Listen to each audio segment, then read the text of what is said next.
Thank you, Madam Toastmaster. Jim had a difficult speech, actually, the fact-finding report.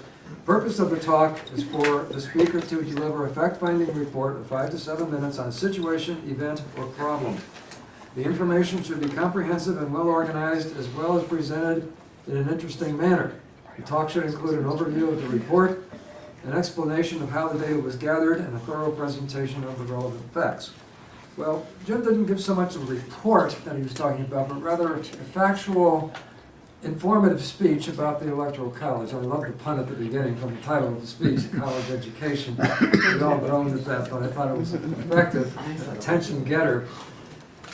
So I will evaluate it in the sense that it really wasn't a fact-finding report that he relayed to us, but rather a factual piece of information on the Electoral College.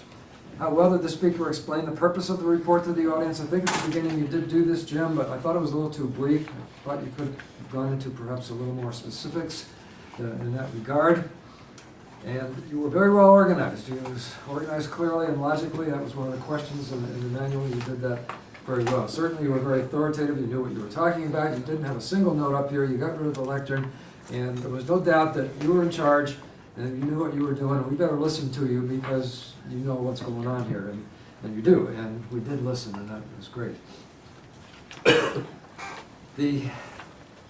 There's a question about visual aids, and were visual aids used, and if so, did they help the audience to understand? Jim chose not to use a visual aid, but I think one visual aid would have been very helpful. A map of the United States with a number of electoral votes in each one. Something like you see on Real Clear Politics. If you go to that website, it's got each state, a number of electoral votes in each state. Just one slide. That's all you need. It doesn't have to be a slide. It could be a cardboard map. You could even draw it by hand if you had to. But I think that would help you make points about Wyoming only has 2 electoral votes, or November 3, whereas California has, was it 55? 55. So I think the point could have been made better if you had a visual aid like that. Now, on the question and answers themselves, I thought you, again, were very authoritative. You had good answers for all the questions that were asked. It was clear that you knew more about it than anybody else in the room, and I think that's important in a factual type of speech.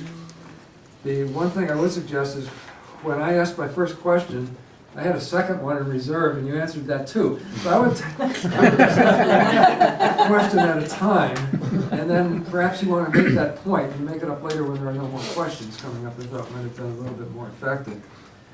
At the end of your 5 to 7 minute talk, you cut it off abruptly. There really wasn't a conclusion. You just kind of sawed it off and moved into the questions, and I figured, well, you must have been running out of time, but you weren't. You were only at 5.5 minutes, so you really had enough time to wrap it up more effectively with a conclusion. Again, tell them what you're going to tell them, and then tell them what you told them. You didn't tell us what you told us. I thought you could have done that.